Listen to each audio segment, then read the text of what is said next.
Get up. Get up.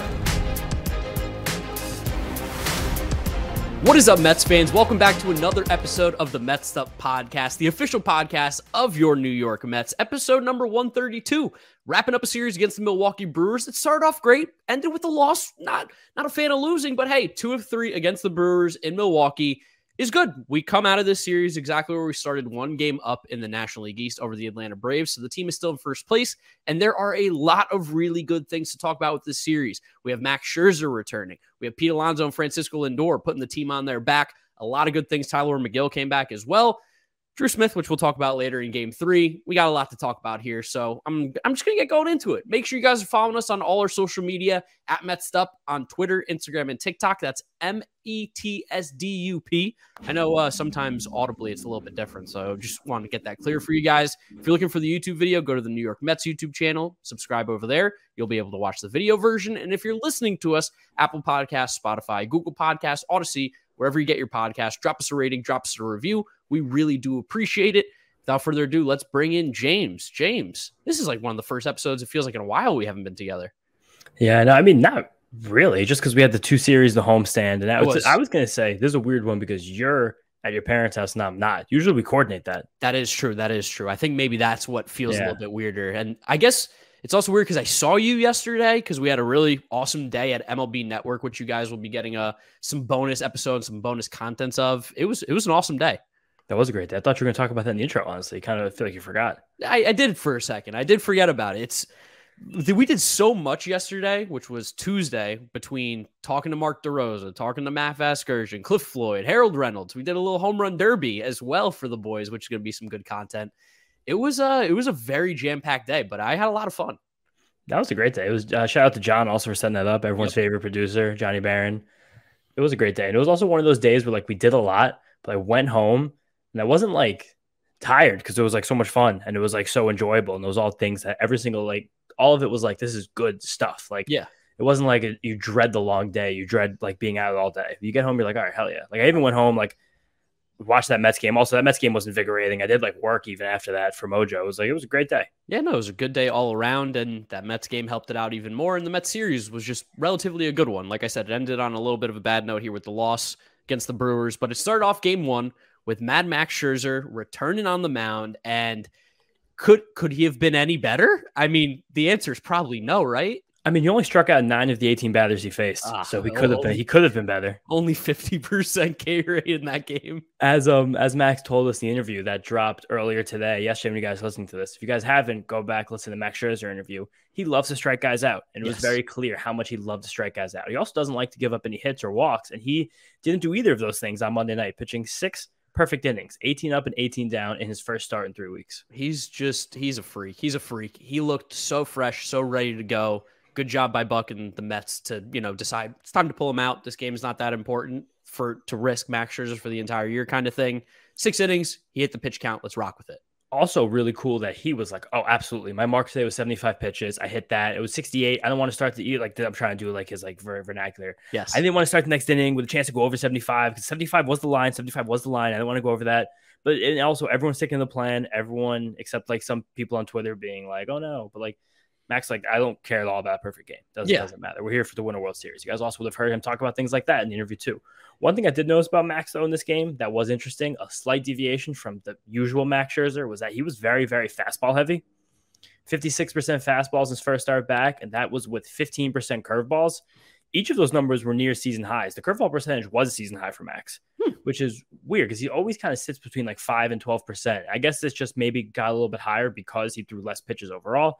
So a few more of a pitch earlier in the game will kind of shoot that up. But to see that pitch get a lot of whiffs relative and be thrown more often than his patented slider, I thought was pretty interesting. Also, that fastball was just really good, had 8 whiffs, and it was up in his velo across the board, hit 96.7 miles an hour, his 5th fastest pitch of the year. So he did come back very fresh. I got to assume the fastball thing is more so getting in a rhythm and knowing that he only had so many bullets left, that like in this game that he just wanted to kind of attack hitters, like beat me. You're not going to do it. I'm Max Scherzer, beat me. You won't. And maybe the curveball thing has to do with maybe just the Brewer. Like remember a couple years ago talking about the Mets with hitting curveballs, we had some issues. Like maybe the Brewers are just a team that struggles against the curveball and hits sliders better, which, I mean, we saw in Game 3, but maybe that was something that they in the game planning they decided as well. Like, oh, let's attack him with the curveballs too. That's such a hitter by hitter thing, though. What just happened in your apartment? Everyone who listens to the show and I actually talk to in person tells me they never hear anything, which is unbelievable because you say you hear everything. So maybe I have to listen back. Yeah, maybe it's just us. Maybe shout out to Abiel, who's doing a great job on the editing there. Maybe he's cutting it perfectly, lowering the volumes, getting the peaks and valleys perfectly because it sounds like someone just bowled a strike. No, it was a party car, as I like to call them, that rolled by here. Actually, you just talked about editing. That just really set me on a flashback. I do not miss that at all. No, not one bit. Late night editing these podcasts. Really great perk of now working with the Mets. Incredible. But another stat John just threw in here. Scherzer only had more strikeouts with his four-seamer in one other start this year. He had punched out 4 different Brewers, 4 of the 9 Ks with that four-seamer on Monday. Okay, yeah. I mean, like, while it was probably a plan, it was missing bats, and it was being thrown at a higher velocity, and he was throwing it up in the zone a lot. Yeah, you won't catch me complaining about it. You give me 6 perfect innings every time you go out there. Hey, give me 5 perfect innings every time you go out there. Never going to be a complaint coming out of my mouth when that happens.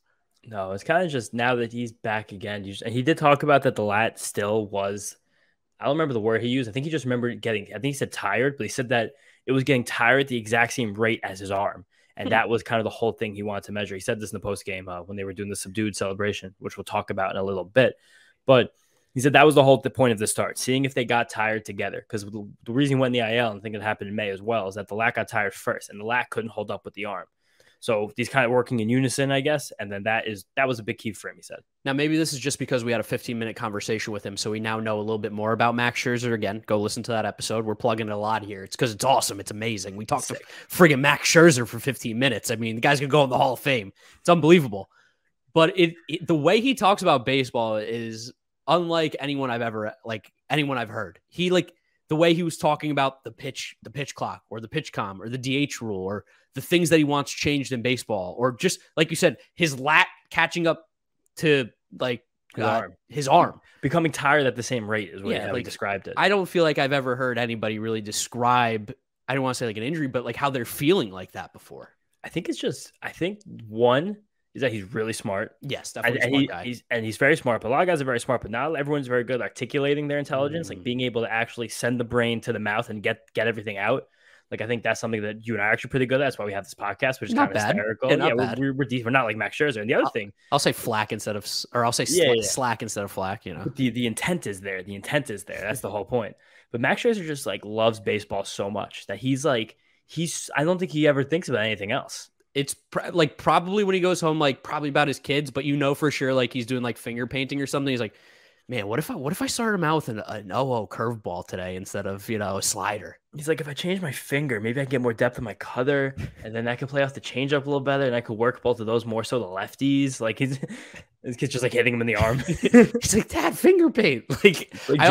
Jimmy Fallon from Fever Pitch when he's on the TV. Yes. Red Sox, sex, and breathing. Also, I want to bring attention to your impression of him, which was spot on. The way that he speaks, it's very it's very quick. And he's like, I got a lot to say. And then I have a thing that I'm going to say. Then I say it again. And I'm going to look at you and then do this and say it again. I'm not good at impressions, but the few I can hit. No, yeah, you got the cadence down perfectly there for Max Scherzer. Again, check it out. It's out on the podcast everywhere. And you should really go watch the YouTube video version of this one because the video is really cool. I mean, you're sitting next to Max Scherzer. Still crazy. I'm be able to look back in 20 years and be like, Max Scherzer, talk to him for 15 minutes. I was throwing the YouTube link everywhere today. I threw it in the old Pitcher List Discord. I threw it in my Mojo Slack and the general channel. I was putting it into group chats of fantasy leagues. I was throwing it everywhere I possibly could. I think it's doing really well too, from what I saw. I'm a YouTube number man over here, so I check the numbers every once in a while, especially on the stuff that we do. And this is definitely, I think, going to be our most popular interview, without a doubt. I kind of hope so, because it doesn't really get more popular than this. Yeah, it's going to be tough. It's going to be tough. Maybe Lindor or Pete, but this is pretty much maxing out for us. Yeah, DeGrom, if all three of them want to come on, maybe Buck, if he's willing to talk to the boys and talk with us.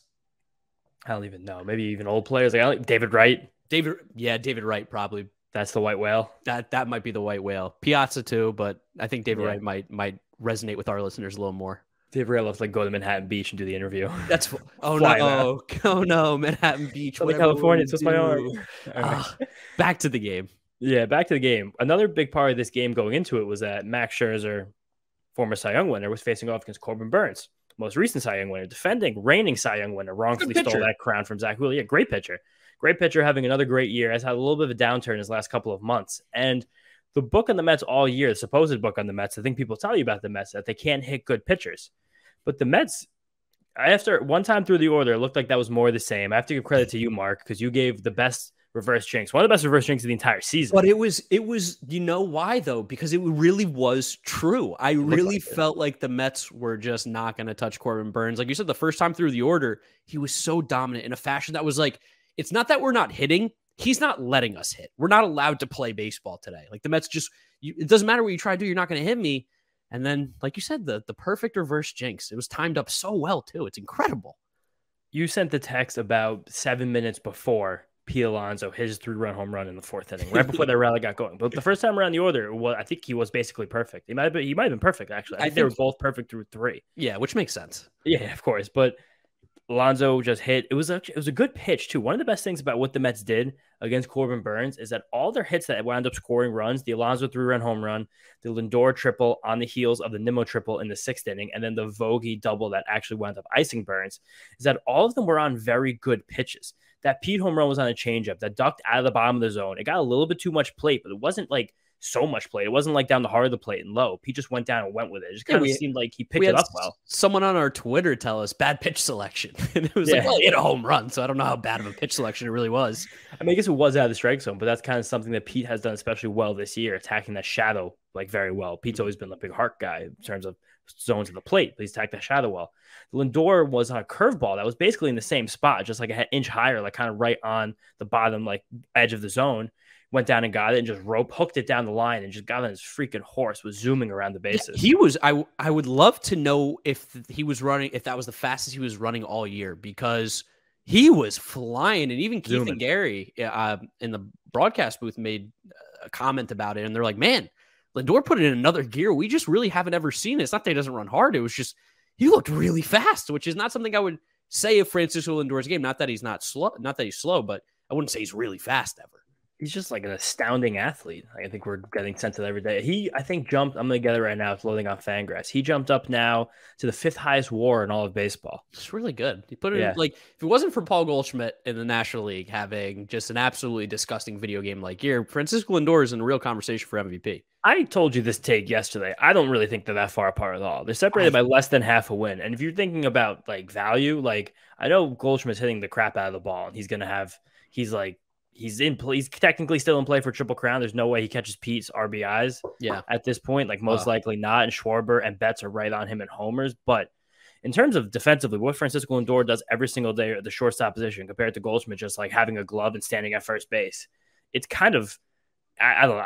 I think it's going to be a lot closer than a lot of people think. I think Lindor is going to come in second. And I think he's probably going to get like a handful of first place votes. And just, if you're talking about value, like you take Goldschmidt off the Cardinals, they're probably like, 5-win difference and probably still the leader in the Central. Like take Lindor off the Mets, we're about 500.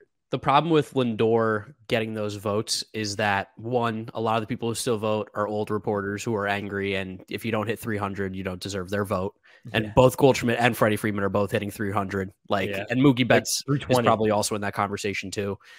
But Lindor is for sure at the absolute worst top 5 guy in the National League for MVP, because what he has done for this team, like we talk about Pete driving in the runs, he hit the home run in this game, which was huge, but Lindor and Pete together have been just two of the most valuable players in the middle of the lineup this year. They've just been so incredibly good. And Lindor playing like this after what a lot of people were disappointed with in 2021, understandably so, but we knew we weren't part of the Lindorks. We weren't part of the fools. It was just so obvious. It was like a quarterback telegraphing their pass. Like, this is going to be Carlos Beltran 2.0. It's the exact same thing.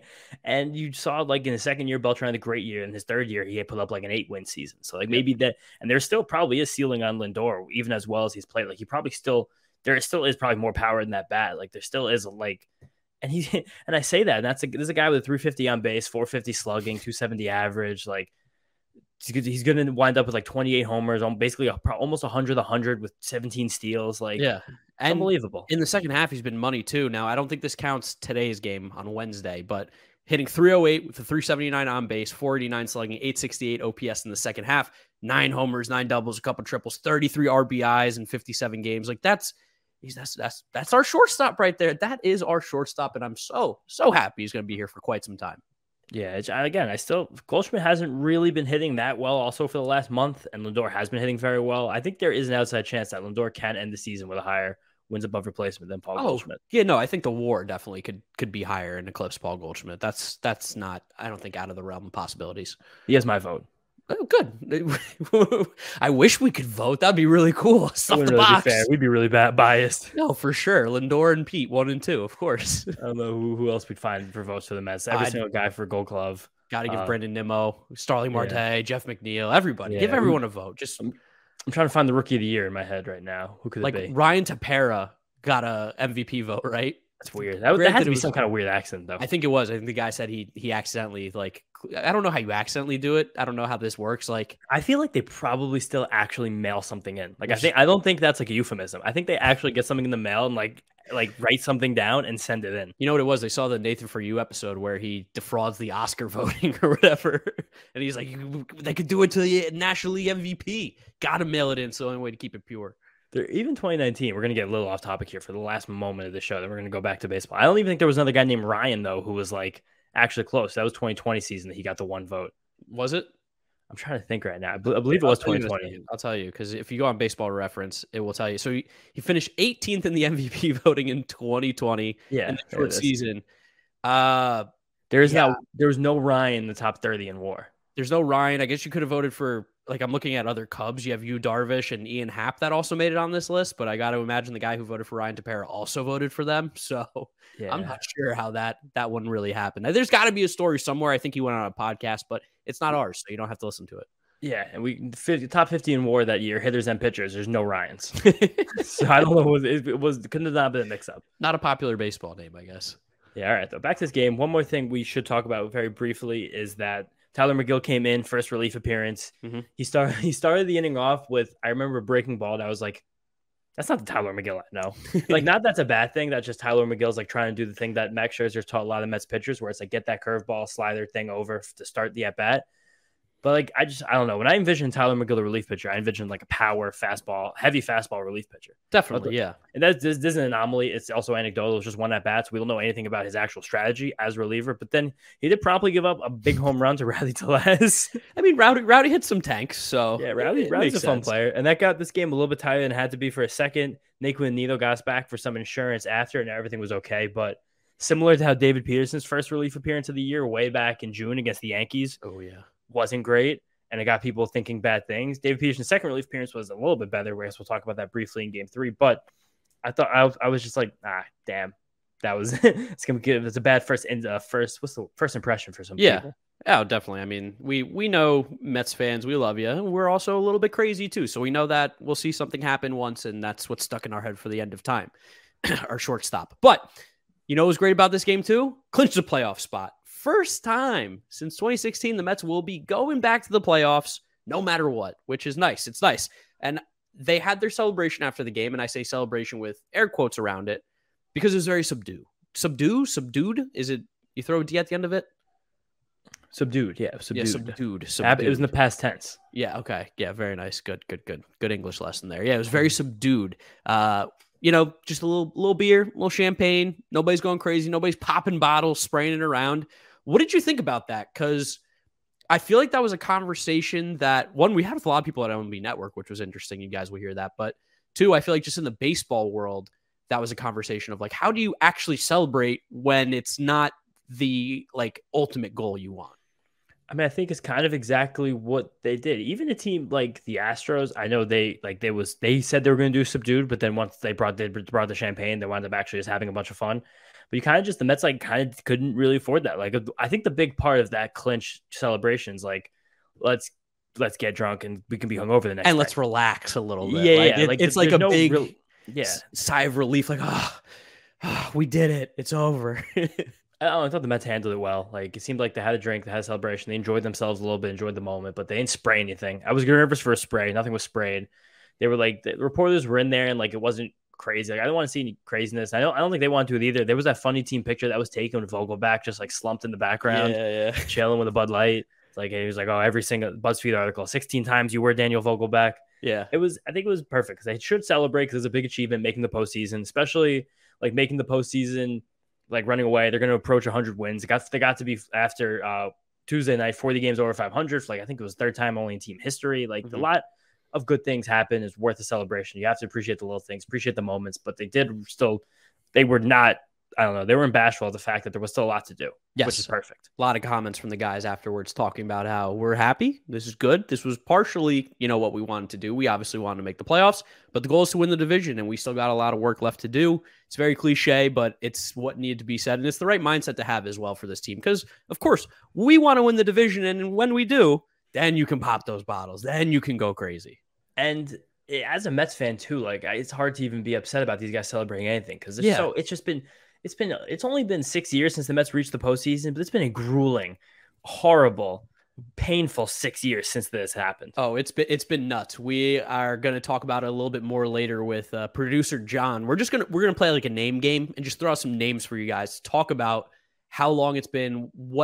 It sounds so weird. It sounds so crazy because the Mariners haven't made it in like 20 years, but like how long it's been, what this team's gone through, and to now make the playoffs with the way that they're playing with a really good team in this roster. Like, enjoy it, Mets fans. Like it really should be more of a relaxing moment for us, even though the friggin' Braves don't allow it to be.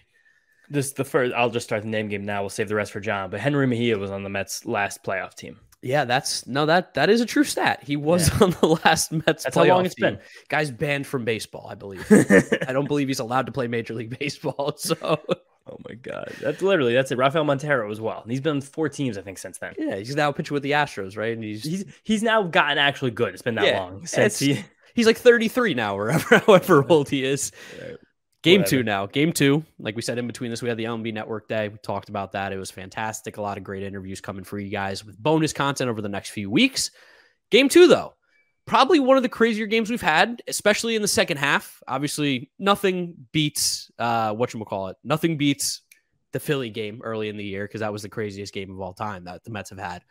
But Game 2 was pretty nuts. A lot of back and forth here, and a really big inning for the Mets as well. A lot of big things happening in this one. Wow, John just corrected me. Mejia wasn't on that team. Last time he pitched was 2015. He got kicked out, I think, during that season, but while he was in the minor leagues. Okay, gotcha. Okay, yeah. So I think I got him Montero confused. Sorry, hey, John. hand up. Thank you. Hand up when we get stuff wrong. It takes a big man to admit when they are wrong, and I'm happy to announce I am that man. But I think that the Game 2, the Tuesday night game against the Brewers, was the craziest game of our second half so far because we had the multiple big comebacks in the first half. We were yet to really have one in the second half. Not this comeback was that big or that crazy, just like the way it happened late, the way also the game began, where the Mets did look like a tiny bit hungover, probably. Yeah, it was a slow start. The term hangover game was being thrown out, and I think it was more so just because that's a term that's used, but I don't think anyone thought that the Mets were not they were literally hungover. And also, Keith had a great phrase. He was like, sometimes games like this, after nights like that, it takes a few innings to get the engine started. I was like, that's a good one. Keith would know. Yeah, and pop a couple greenies, you're fine.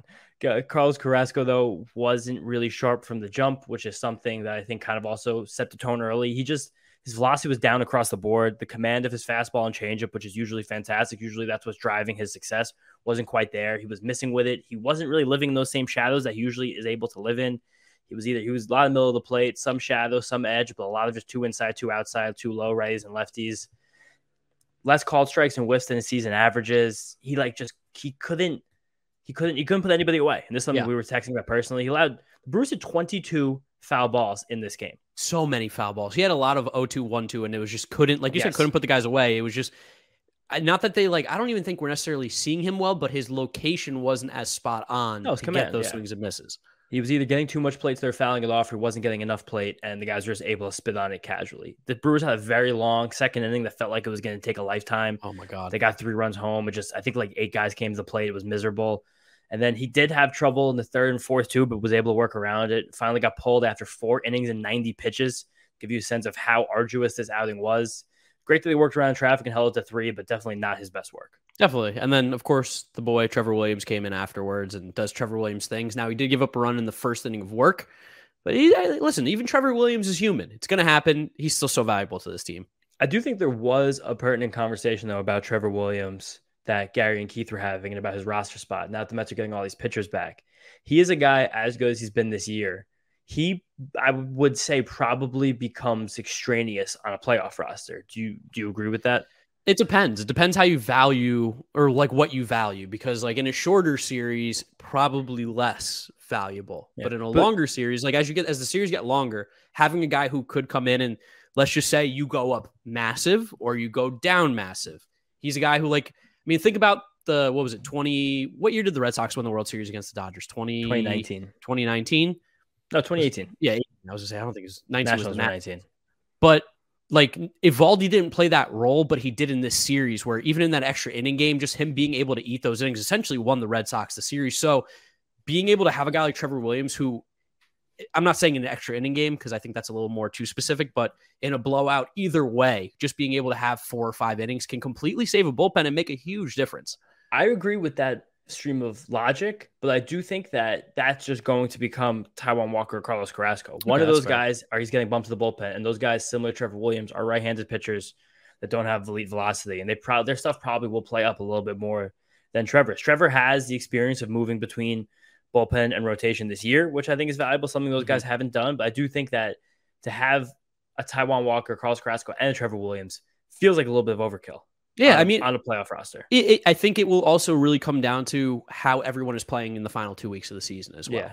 Like if Trevor Williams is sharp and, I don't know, some this and that, like there's so many different scenarios that could happen that could change everything that we're talking about now. But I understand where I could see it, but also in the same regard, I do think he has a lot of value.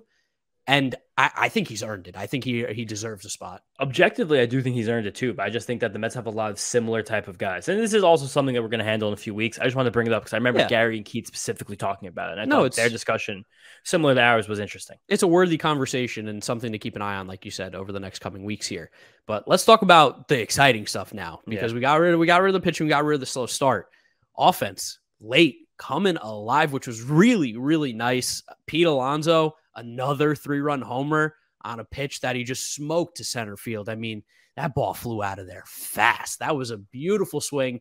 Made it, 4-3 at the time. Brewers were still up 1. Yes. But once that happened, you were like, a little bit of life. And I think Lindor and Nimmo also worked 2 really good at-bats, I believe, in that inning to get Pete to that spot.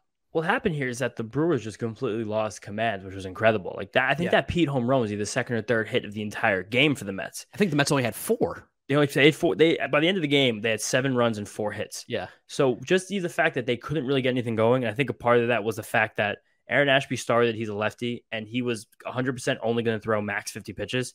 And this lineup was designed to face a lefty, and the Brewers just started bringing in right-handed relievers, and it was kind of like a gotcha moment. And that was like Marc had a couple rough at bats. He's in a bit of a cold spell right now with men on base.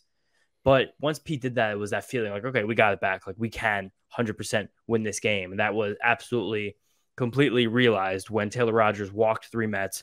Marc had a bad at bat against a lefty. Yeah. And then Francisco Lindor came up, picked him up, just hit a grand slam, pimped it through, like, just a beautiful, beautiful moment of the season. I screamed. I freaked out. I'm back home in New Jersey watching Yaya. Yeah, did you scare Yaya? And her sister. I scared her a little bit. I think I startled her because she was out cold. It was like 9 o'clock at night. She's tired. It's late for Yaya. It's late for Yaya. She was ready for bed. She was in bed sleeping, and I screamed. I think I gave and Abiel, we're gonna need you to bleep this here. I gave a let's go. I screamed like let's go, I looked down and Yaya's like. She looks like she's like, what? Like, what just happened? Oh my, come on. I did the same thing alone in my room. I pump my fist so hard that it kind of hurts. Ooh, yeah. You gave you popped it a little bit. Yeah, one of those elbow hyperextensions. But it was a great moment. Like as Francisco Lindor's 3rd grand slam as a Met, that's more than he had in this entire stretch with Cleveland, which is kind of funny. It was like the Mets haven't had so few of these games this year where the power has actually picked them up, and it was so beautiful that it happened. Like this is what we've been talking about in this show. Like sometimes your guys got to win it. Let the long ball win a game for you between your superstars and just hitting home runs, and they did it. The 2 best offensive players on this team put the team on their back for this one. 7 RBIs combined for those 2 guys.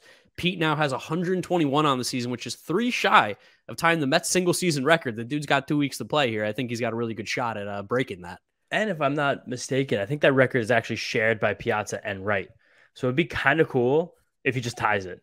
I want to win. I want him to blow through it. I want him to get 130. You want to know why? 130 RBIs in the next, 10 or 11 games the Mets have. The only reason I don't is because we're probably going to need 3 more RBIs from Pete to win this division. So I want him to blow past it, get to 140. But I think it would be kind of funny since those two guys have it tied right now for like probably the 3 best power hitters that we saw in our lifetime. 2 of the just straight up best Mets hitters. Yeah. I think that'd just be funny. And this is also ironic because John wrote this in the notes. The Brewers are top 3 in baseball in how many of their runs were I don't know how to phrase this, scored by the home run. Really? Yes. I think he's the one to score the many runs. Yeah, I was about to say, because like Yelich isn't really hitting that many home runs. I can say all this stuff now because we're not playing them anymore. Yeah. Yelich doesn't score that many, hit many home runs anymore. Ground ball king. Rowdy Tellez obviously does. Willy Adams, who just absolutely is a Met. Did you get a chance to look up Willy Adams' numbers, by the way, against the Mets for his career? No, I just saw how well he did in this game. Right, Adams, this year alone, he has 30. Rowdy has 32. Willy Adams is probably the most underrated shortstop in baseball. You think that's a fair statement? I think he's one of the most underrated players. He's fantastic. He's a really, really good ball player. And I feel like every time he plays the Mets, I felt this. I'm like, man, he just plays really, really well against us. Now he plays well against a lot of teams. But against the Mets, when I check the numbers, he owns the Mets. He's played now 19 games against the Mets. Ooh. 7 homers, I think about 20 RBIs, and he's hitting over 300 with a close to 1,100 OPS. Well, breaking news from Tacoma. Give me. Breaking news live in the podcast. Brandon says he believes he caught his quad injury early enough to avoid a major issue. He's hopeful he won't need to miss much, if any time at all. Jeff McNeil also said he feels physically fine. And every single comment is, why is Jeff McNeil lying? Jeff is a warrior. And I guess we'll talk about that in 2 minutes because we're almost at game 3 here, which is going to be a quick one. Game 3 is going to be quick. But we got to wrap up game 2. John just put a new one here. Brewers, 50.1% of runs scored have come via the homer. Second in baseball. They have 205 homers this season. Third most in baseball. Who's hitting all these home runs for the Brewers? I mean, Renfroe is 25. Colton Wong has 15. McCutcheon is 15. Has 15? I think 12 or something. Yeah. That feels like a lot for Colton. No, Colton Wong's having pretty good. He's also only played 120 games. Colton Wong's having a good year. 15 yet. Colton Wong has 12 homers, 15 steals from my fantasy baseball players. Tyrone Taylor has 17? Yes, Tyrone Taylor is 17, Renfroe 25, McCutcheon 23. Oh, 25, 7. No, McCutcheon 17. I was looking at doubles. Okay. But all the other ones are right. 17 for Tyrone Taylor, 25 for Renfroe, 17 McCutcheon, 15 Luis Urias in only 110 games, 14 for Castanero. Sneaky finding it. 120 OPS plus for Castanero, baby. I'm not done yet. Good ball player. But hey, listen, didn't matter in this one because the boys won this game. Now we talk about the 8th inning as well, and this got a little scary. Got a little bit. What's going on here? But Edwin Diaz slammed the door, 4-out save, and he's so good. Yes, it was a situation where Ottavino he just missed a few spots. There was a couple I remember that ball went off Eduardo Escobar's glove that wound up opening the rally a little bit. Yeah, and you could just see how mad Ottavino was at himself for missing with a pitch. And I don't know, the guy's been a horse all year. Maybe he's probably good weeks to give him every third day instead of every other day to get him in a game. Yeah, let's just start beating the doors off of teams, and then we don't have to worry about using these guys in stressful situations. But yeah, Edwin was so money. It's incredible how good he is. Yet again, the fastball was dominant. The slider was dominant. Edwin Diaz was dominant. He had more whiffs in this game than any Brewers pitcher. And the Brewers have good pitching. Go figure. But no one pitched more than 2 or 3 innings, so I get that. But it was also cool that he was just missing tons of bats. Very nice that it got dicey for a second, but the second he came in, it was exhale. Shout out to your boy Taylor Rogers. You've been talking about how mid that guy is for years, and it came to fruition in that game too. I still thought he was at least good-ish. It's just I talk about all the time because we're talking about Willy Adams, how that was the coolest mutually beneficial trade we've seen in a long time. Willy Adams for Drew Rasmussen, JP Fire-Ice, helped both teams monumentally. Massively. Gave them exactly what each other needed. Yeah. Rasmussen being a frontline starter for Rays this year, and Adams being a starting shortstop everyday player. Josh Hader for Taylor Rogers has to be one of the worst trades for 2 teams that we've ever seen ever. Just 2 guys that have not worked out for either. Take my bad lefty for your bad lefty? All right, let's switch the bad lefties. And what's so funny is they were both good this year before that. It's great. I had Taylor Rogers on a million fantasy teams before that trade. And luckily, I dropped him because I realized he wasn't going to be the closer anymore. He's had this awful run. Still scratched 30 saves out of the guy, which is that's all you can ask for. Adames in this game, 4 hard hit balls, 2 doubles, 4 hits, 2 RBIs. Good ball player. Good ball player. What else can we say? All right. Let's wrap up the series here. Talk about game 3. This one's going to be quick, I promise, because Mets didn't hit and the Brewers scored a bunch of runs. I mean, really, that's the story at the end of the day. I mean, the Brewers only had one run going into, I think it was the 6th or 7th inning when the floodgates opened. It was 7th inning because Taiwan did have a good game. I probably should have had some notes to break down Taiwan. I'll try to do it on the fly very quickly, get to it. It was just the bats Adrian Hauser is just one of those annoying guys who like the Mets just won't hit. Yeah. You don't know why. I don't know. I don't want to know why. Like, it doesn't make any sense. Just probably so. And also the Mets, like, really, game 2 of the series also only had 4 hits. So I can't even say they really hit that time either. But what are you going to do? Taiwan, curveball made another appearance today, but didn't get any whiffs. Guess how many whiffs Taiwan Walker had today? 10. 4. Okay, all right. Yeah, a lot of call strikes. I was still at 18 called strikes, but 4-seam sinker led the way. Splitter, one of the pitches. Slider actually had 2 whiffs. He only threw it 9 times. Maybe should have thrown that a little bit more. But Taiwan, this weird thing happens with Taiwan a lot where he's efficient and he gets outs, but they're not really comfortable because the ball is being put in play a lot. And he's not getting any strikeouts. I don't think there was a strikeout in this game. I remember Gary talking about it until the 5th inning, which maybe there was only like 3 total. And then the Mets didn't strike out themselves until later in the game. I do remember that. They only wound up with 4 the entire day. But it was just this weird situation where Taiwan was pitching well, and he was being economical. Yeah. Economical. Pulled to me. Yeah, there you go. It was like 80 pitches through 6. So it's like, of course, like logically, let's send him back out for the 7th. Of course, like it's September. We got to get extra innings out of guys. Of course, get through. It was like 1-1 K to walk, and he wasn't missing any bats. Probably was a time similar to exactly what happened in the last start against the Pirates at home, where maybe we shouldn't stretch him out.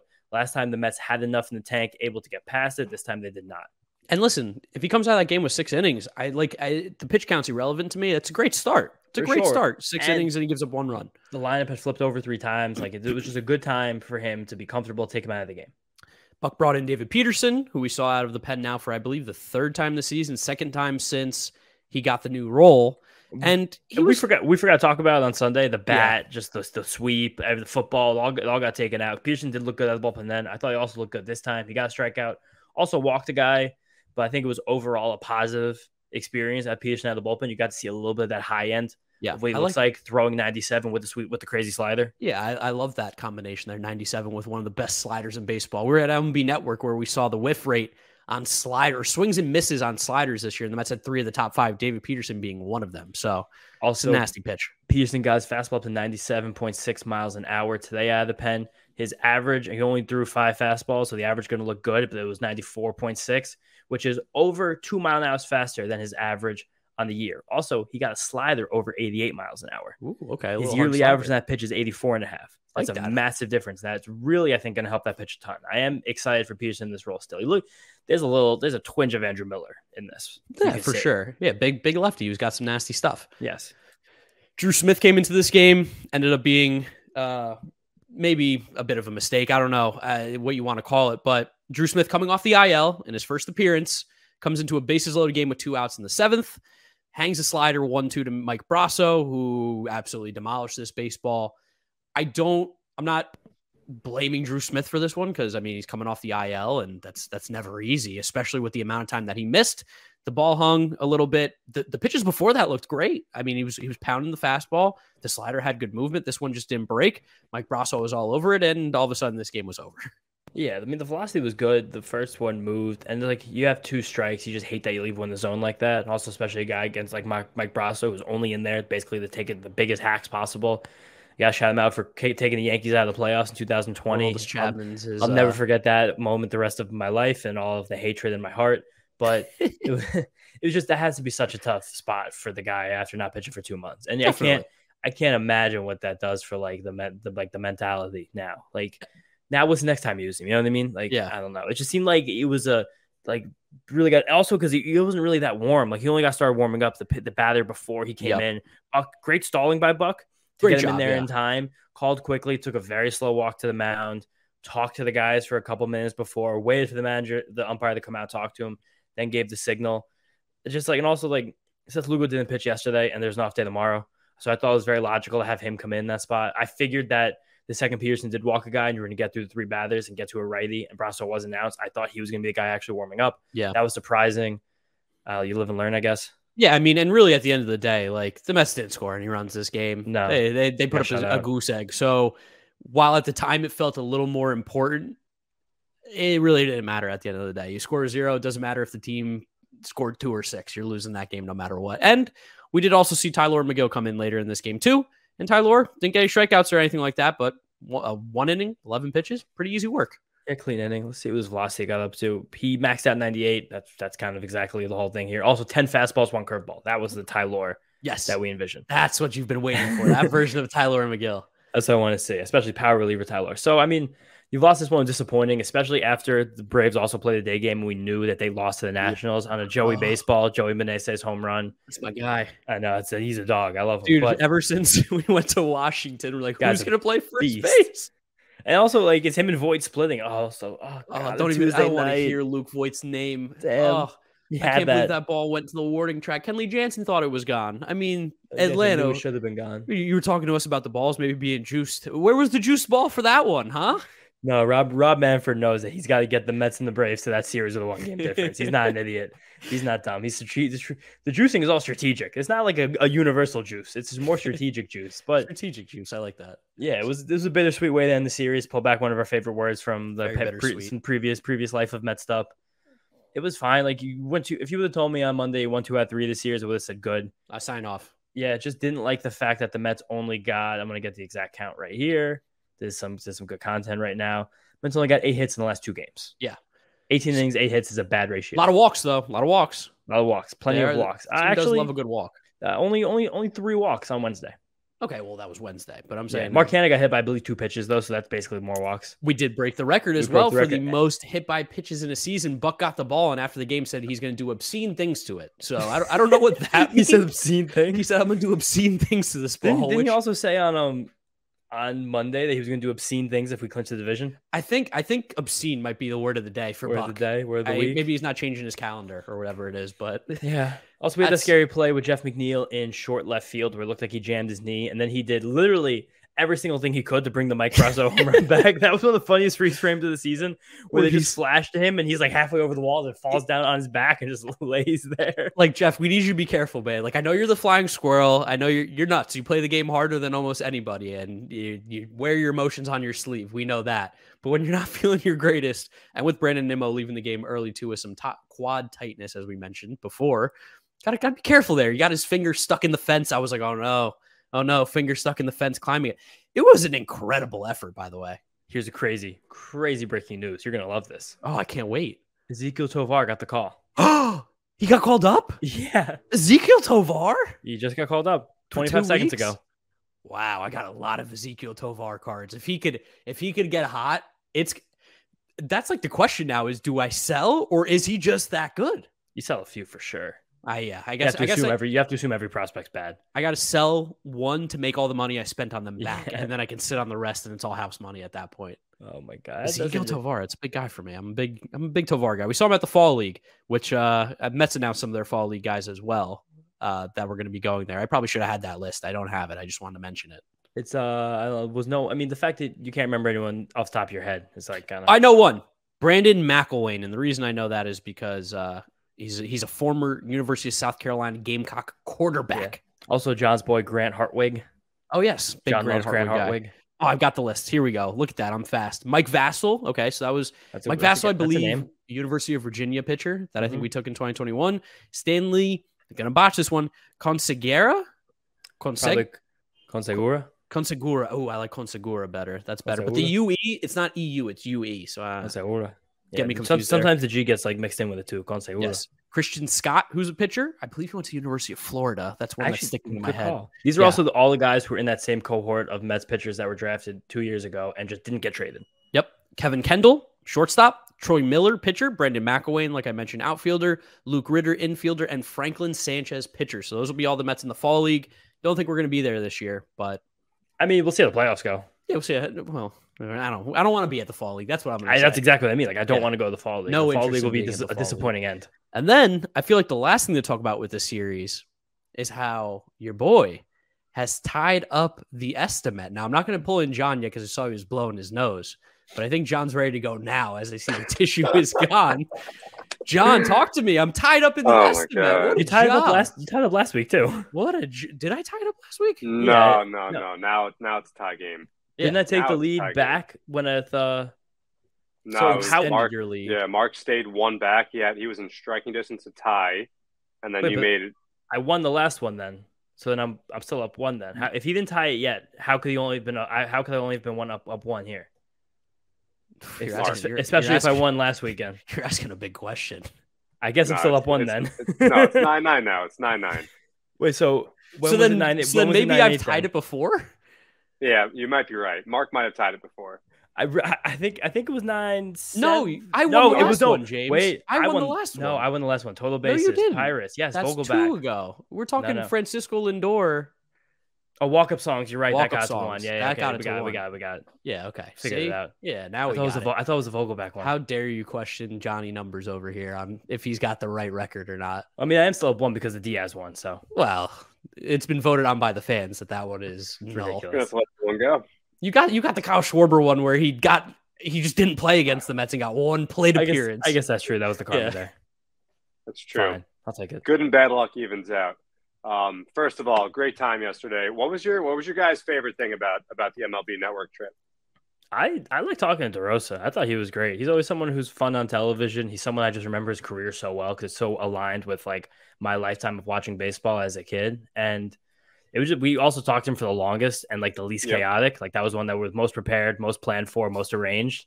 And but like not that that was a bad thing, but I like it was a good experience like sitting on the couch with him for Central and like having a real conversation. I mean, the home run derby was pretty awesome. It was just anytime you get me playing wiffle ball, I'm excited. I'm happy to play some wiffle ball at any moment. But I really like talking to Matt Vasgersian too. I think that was really cool, especially because Vasgersian was way funnier and looser than I ever would have imagined. Yes, the interview was really, really good. I thought it was going to be a little more like calm and straightforward, I should say, but he gave us some great answers. A lot of really good stories as well. Drop an F-bomb. He did. Allegedly. And it was also cool just because, playing MLB The Show and all the old video games and stuff like that for a long time now. Like he was like the voice of it for a while. So, 2005 when I was 9-year-old Marc playing Major League Baseball video games, Matt Vasgersian was the voice. So it's cool to now meet that guy and talk to him. Definitely. Yeah, Matt's the man. Do we keep under wraps the result of the home run derby? It seems obvious. I don't know. I mean, it could go either way. I mean, it was a 1 home run difference. So wait, is this just going to go out on the Mets YouTube channel? Like, where is this piece of content going to live? Or is it going to live like on our Instagram and Twitter videos? Probably like our own channels, I'm assuming. Okay. Because if that's the case, this up. Yeah, then I'll say what happened. I'm calling out all you guys. Hold up. I want to pull up receipts here for all those who doubted me. Robert Saleh, yes. I read the responses and it's unbelievable the disrespect. Knowing what I know about how it ended and just the other way it unfolded. I don't know, man. I don't know. There were a lot of James predictions. Marc, read some of your favorite. Yeah, hold on. There's a lot of tweets that have gone out. Wait, where did this tweet go? I'm gonna mute myself. Here it is. It just mute himself. At same old Mets fan, just James. Okay, whatever. J-Dog. I was gonna say James out of a pure guess. Then I read all the comments and picked me. So J-Dog, you're cool in my book. You're not on the list. Chuck Bowalter, cool.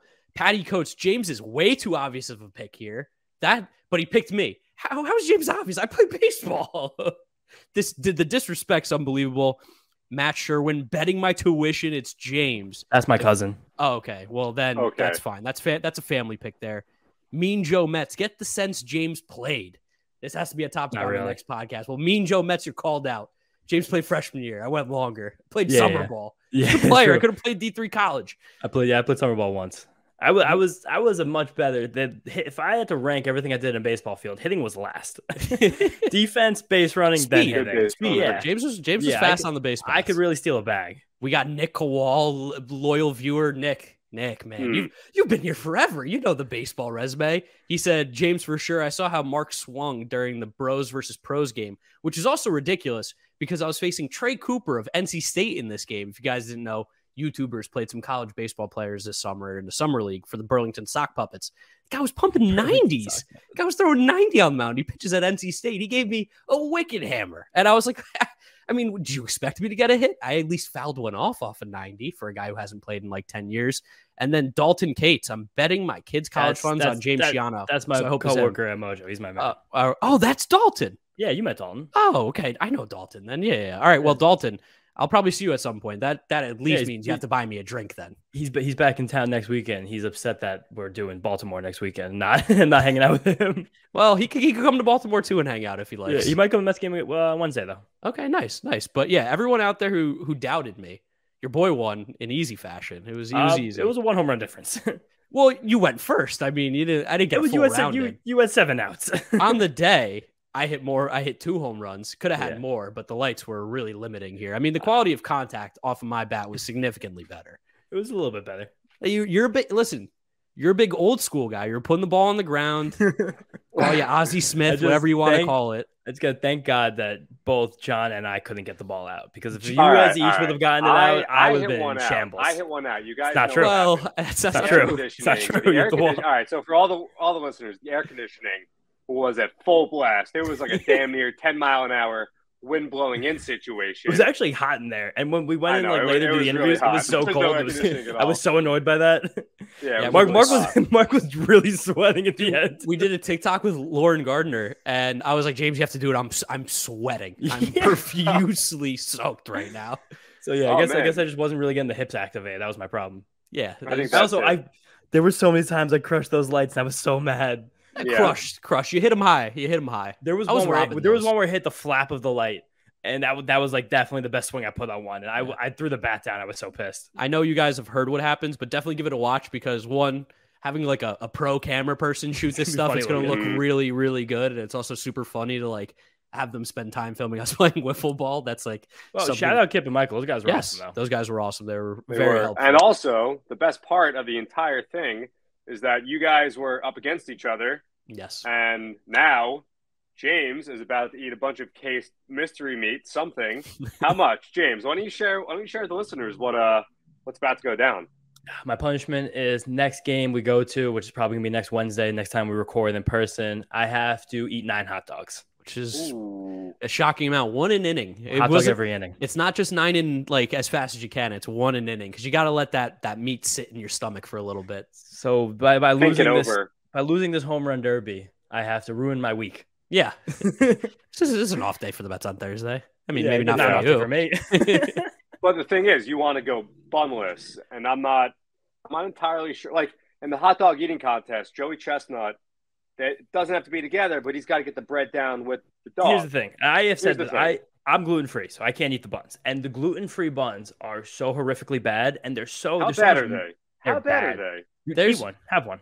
Yeah, I'll eat one. I'll have a hot dog with a gluten-free bun. It's just the mass that they create. Like I won't be able to poop for days. You gotta toast it. You gotta toast it. And we're not toasting buns in City Field. There's a toaster in the production office. Yes, there is a toaster there. But I said that I will trade buns for hot dogs. Like, I'd rather eat 18 hot dogs than eat 9 hot dogs and buns. I don't think you mean that. You don't mean that. 100%. All right, so eat 18 hot dogs then. The buns are bad. Like, and City Field has their own gluten-free buns. I've had them before, and they're just, it's like the hot dog ones, the burger ones are decent. They're tolerable. The hot dog ones, it's just like, it's like a journey to find the dog. That's not what I'm looking for. So what if I can find 9 gluten-free burger buns, which you just gave your stamp of approval to? But here's the thing. Then it's also like, I have to eat. Thing. Well, how am I gonna shape that? we could put multiple dogs in the bun. Yeah. But you said 1 an inning, so I actually can't do that. If you're doing it with a hamburger bun, I'll give you 2 an inning. If it's a hamburger bun, just have some dogs sticking out each end. It's no big deal. Yeah, 4 hamburger buns, because I actually do sell them in packs of 4. That's actually that's something I would agree to. 4 hamburger buns and 9 dogs. Yeah, I'm cool with that. I'll take that as a agreement. In one night. In one night. It's like the span of what, like 4 hours? No, it'll be 3 because the game's just the game. Like first pitch of the first inning, first one's going down. Yeah, it's gonna be. We're gonna figure it out from there. It's be awful content. I'm a glizzy connoisseur, but 9 in that short of a time is so insane. It's gonna be great content, and then you also. I have hit double digits before in my life. I will say that though. But over how much time?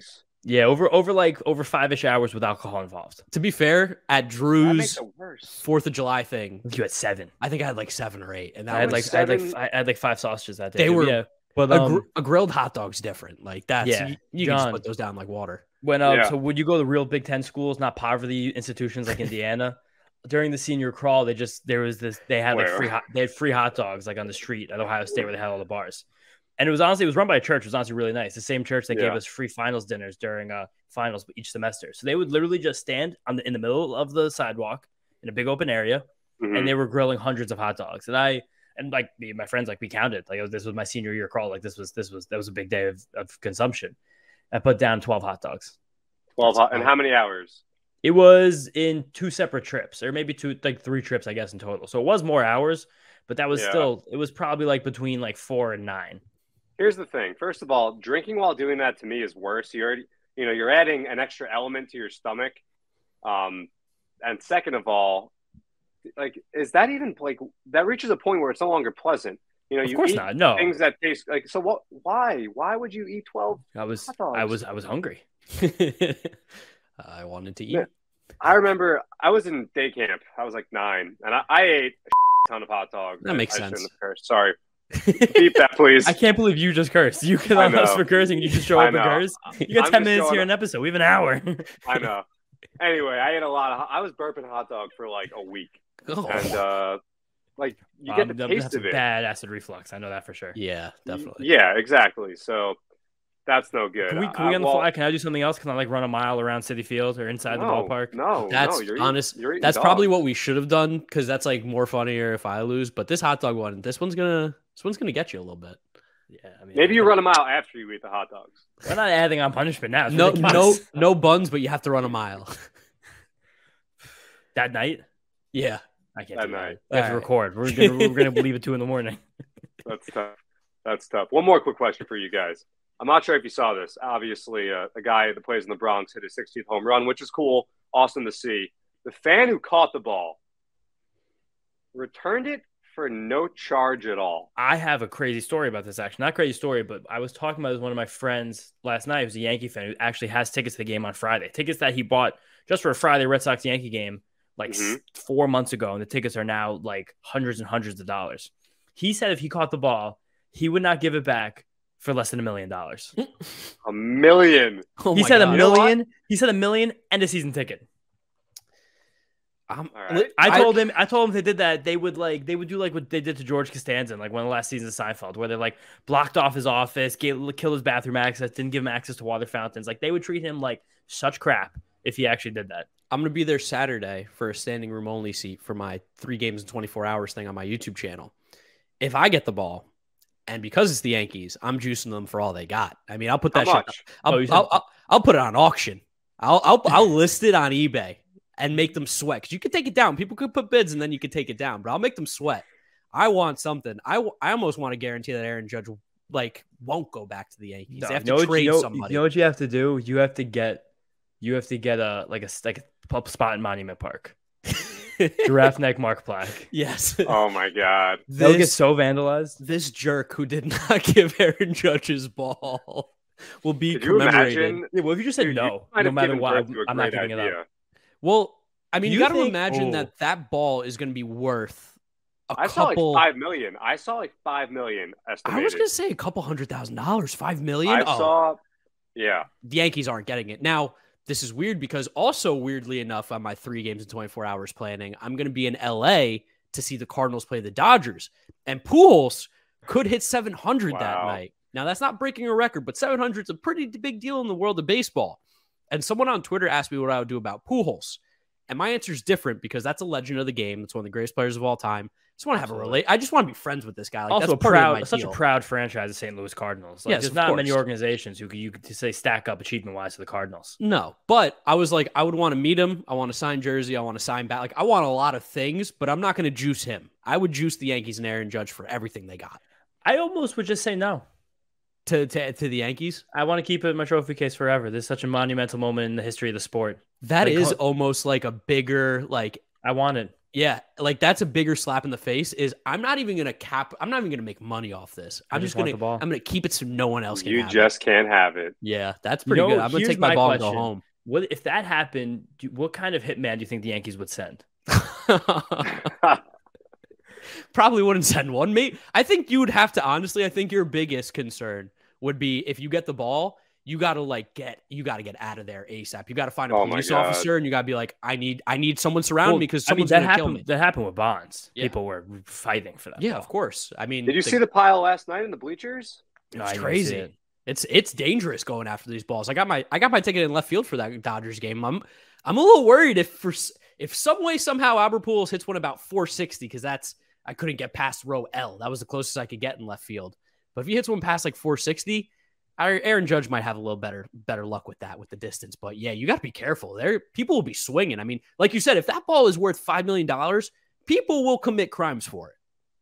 Yeah, probably any of us included.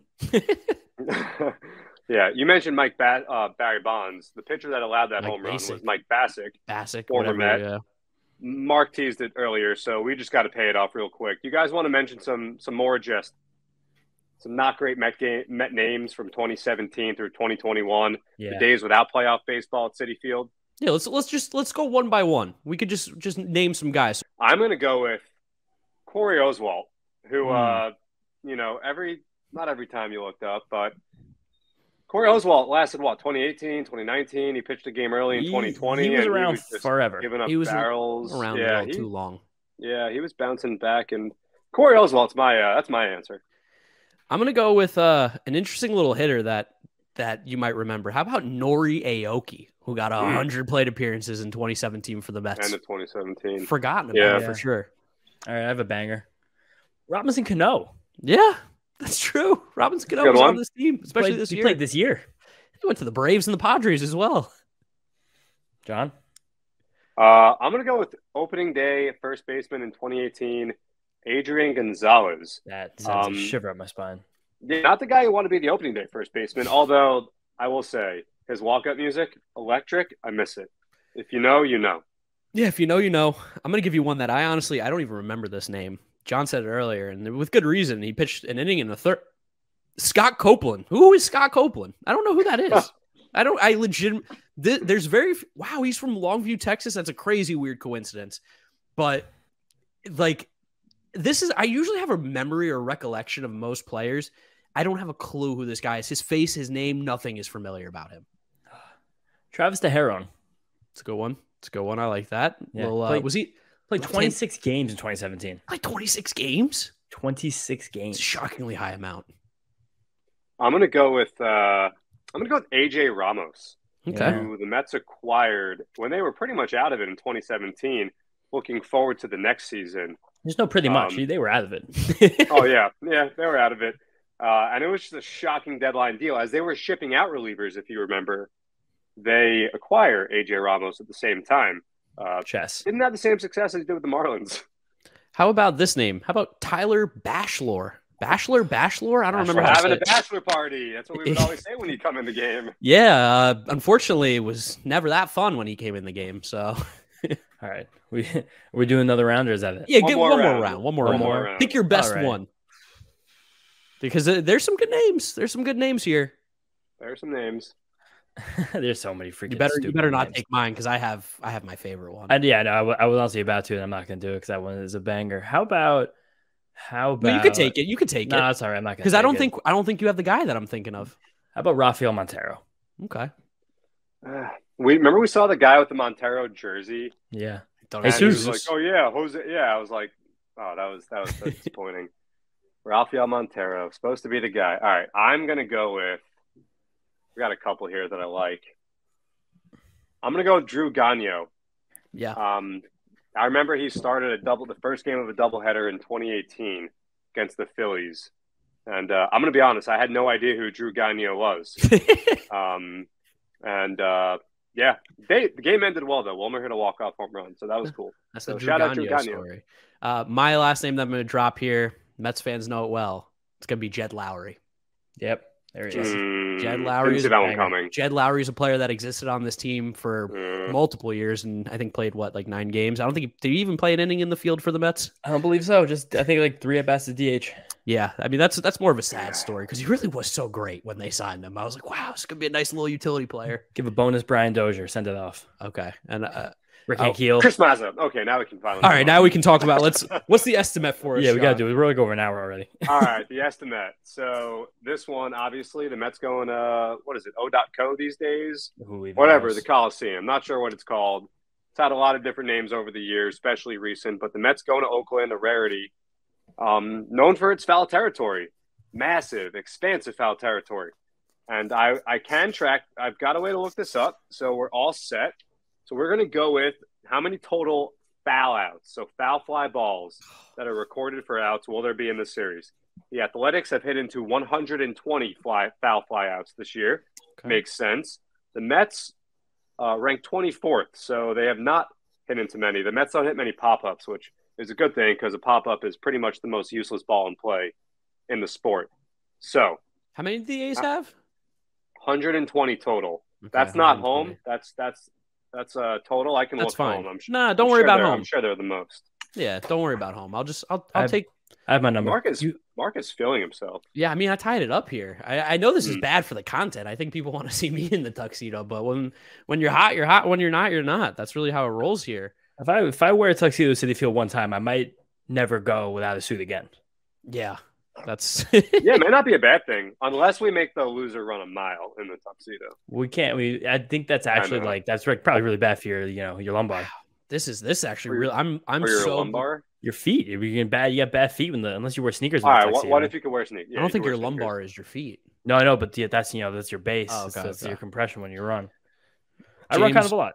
So you guys don't know. It's a little insight. James was talking about him going the overs has been killing him. So I know he's going with a lower number here. So I really just got to thread the needle and probably get one higher than him, which I'm gonna call this right now. Don't change you went 6. I'm gonna go 7. Okay, let's see it. 4, baby. 4. Okay. 4. I'm good. I'm good till 5. I like that. I love the number 6. I like where I'm at. 6 was the number I was feeling. I like where I'm at there. There is so much foul territory that it makes every A's infielder and outfielder seem significantly better defensively with all these numbers. I found last year's stat in total in the Coliseum. There were about 175 foul outs. Wow. So I went a little bit more than 1 per game. Okay. That's good research. Good research on your part there. Got to respect it. It's a tip of the cap. Tip of the cap. Got to do it. Hey, it's opening day. It's brand new season. It's 0-0. Everyone's level. All right. Well, while everyone roots for the Mets, we will be monitoring how many foul outs there will be during this 3-game series. It was hilarious. Eduardo Escobar strikes out in the 9th, and the Mets are down 6-0 at the time, and it's pretty inconsequential. But it meant so much for the Esti-Met. Also because there were 5 total bases on Monday. I thought it was such a lock. And Vogelbach doesn't play on Tuesday, and then there's 1 total base the rest of the series. You were feeling hot, James. You were feeling hot. You need a heat check. Also, Escobar 3 hard hit balls on Wednesday too. They all found gloves and a walk. I think they had 3 walks, 2 of the 2 of them. Good baseball. Good baseball. But anyway, John, that's the Esti-Met. Thank you so much. We'll send you on your way as we wrap up this episode here with a little preview of those Oakland A's that we just talked about. Who the hell is pitching for them? We're getting basically the best they have pitching. Okay. And they have been pitching and playing a little bit better baseball than probably like the national media would like to admit. Friday night, 9:40 start time. Chris Bassett versus Cole Irvin. Chris Bassett coming back to where it kind of all started. I mean, it's not technically where it all started. Same with Marcana. Yeah. And then we have Saturday, 4:07, Jacob deGrom versus Ken Waldichuk. And Sunday, Max Scherzer versus JP Sears. And I do want to highlight, basically, all 3 of those guys are fine pitchers. JP Sears and Ken Waldichuk coming to the Athletics from the Yankees in the Frankie Montas trade. And I think that now seeing that Montas is still dealing with inflammation in his shoulder, it probably was a win for the Athletics overall. Sears is a guy who kind of hilariously, he's one of the, has come up with the rule changes. He works slowly. Okay. So we're going to see that. I mean, maybe unless they're really starting to make the adjustment. If I was a team out of the playoffs, I would be telling my pitchers right now, you have to start doing this. Like, we're going to keep our own internal time. So maybe we do see them pick up the pace a little bit in this series. Sears, his pitches, he just throws a lot of fastballs, 58%. He also has a pretty good slider and a changeup that's at least average, so he's going to mix it in a lot. If he's commanding the fastball, he's also a lefty, something to keep an eye on. If he's commanding that fastball, he might miss a couple of bats. It might be kind of hard to hit. He hasn't really gotten as many strikeouts in the majors as he had in the minors this year, which is to be expected. Waldichuk is a guy I'm probably a little bit higher on than Sears, even though Sears had slightly better results so far since the trade. Waldichuk just has a very good slider and a fastball that was thought to not really have the best shape in the minor leagues before we had the ability to track it. In the major leagues, though, it has gotten a decent amount of whiffs. It got more in his first couple starts when hitters hadn't seen it. It's been tracking down, so hopefully the Mets can attack that fastball. But his slider is legit, absolutely legit. It's a pitch that will have his floor pretty high during the length of his career. I kind of like Waldichuk long term more than Sears, but I think they're both probably major league-ish pitchers. And Irvin's just a command monster. He just knows where it's going. Yeah, offensively, of course, I got to give a shout out to my Gamecocks, as I always do. Jonah Bride, a little bit of a utility player over there. Just shouting him out because he's a Gamecock. And then Sean Murphy and Seth Brown are two like good hitters. Yeah. Sean Murphy, really good catcher. Seth Brown will play first base and a little bit of corner outfield. Both good bats. Both have some pop in there. Tony Kemp hit a home run yesterday against me in a fantasy final. The guy I'm playing has Tony Kemp in his lineup, that made me so mad. He actually hit a freaking home run. I also got a weird player to keep an eye out for. His name is Dermis Garcia. And the reason is that this dude has some serious pop. This is a name you might not know, but last year he was in the Yankees system, and I'm not sure why he's not anymore. He's not a big average guy, but he hit 31 long balls last year in about 400 plate appearances. So he's definitely got a little pop in that back. Keep an eye out for Dermis Garcia as well. But as we know, the A's are 54 and 94 right now. You know what's crazy is they still have 2 games to play at the time that we're recording this. They have 2 games. Yeah, right. To play. Before the Mets. That's funny. Before the Mets, because their game hasn't started yet on Wednesday night. Not the greatest team. The Mets have been playing good baseball. They should be able to handle these A's. But Oakland has got to be the first or second worst environment currently in baseball. Besides the Marlins. Oh, man. Yeah, I was going to say the Rays, too. Rays are tough. Yeah, but at least the Rays are getting some people in there because they're playing like some awesome baseball. The Oakland it's empty. Like, I mean, the Mets haven't even been there since, I think, 2014. I don't remember the last time they had. The 7 line will be there, though, so that'll be cool. They probably will be more than 50% of the fans at that game, if I had to take a guess. That 7 line outing, which is also kind of cool. They actually will take over a stadium. The A's also have Shane Langoliers, who they picked up from the Braves. What trade was that? That was with the Pache. Yeah, with Pache. So Langoliers is I think is a decent prospect. They're also just a good name team. You got Joel Payamps, Mcneil Machine. Yeah, Mcneil Machine. Dominic Acevedo. You guys already said Dermis. They got some funky names on this team. James Kaprelian's a fun one to say. Kaprelian is a fun name. There was another one. Oh, Tyler Sear, CYR. Oh, that guy pitched against us with the Phillies this year, and I think he pitched in the game where we made that comeback. I don't want to say early in the year, but like recently, and I think he stunk. Yeah, Kirby Sneed's also a fun name. Yeah, they got fun names. That's what you got to do in Oakland because the baseball's not particularly fun that they're playing over there. But hey, still got to play the game, still got to get some wins. The Braves will be against the Phillies this weekend, so we'll be keeping a close eye on that. Of course, watching as we always do. And hopefully the Mets can win. Braves lose, extend a little bit of that division lead. And on the next episode, maybe we'll be even happier than we already are. I would love to be happier. Never a bad thing to be happier. I'm not unhappy right now. It's a good day. Yeah, I'm a happy man. I'd like to be happier, though. But that's where we'll wrap up this episode, guys. Thank you for listening. Thank you for watching. Make sure you follow us on all our social media at Mets'd Up, METSDUP, on Twitter, Instagram, and TikTok. YouTube video will be on the New York Mets YouTube channel. Go over there and subscribe. And if you're listening to us, Apple Podcasts, Spotify, Google, Odyssey, wherever you find us, drop us a rating, a review, download, and subscribe. Follow James on Twitter at James_Shiano. And follow me at GiraffeNeckMark with a C. Thank you guys for listening and watching, and we'll catch you on the next episode of the Mets'd Up Podcast. Peace out. Peace out, guys. See you next time. Get up. Get up.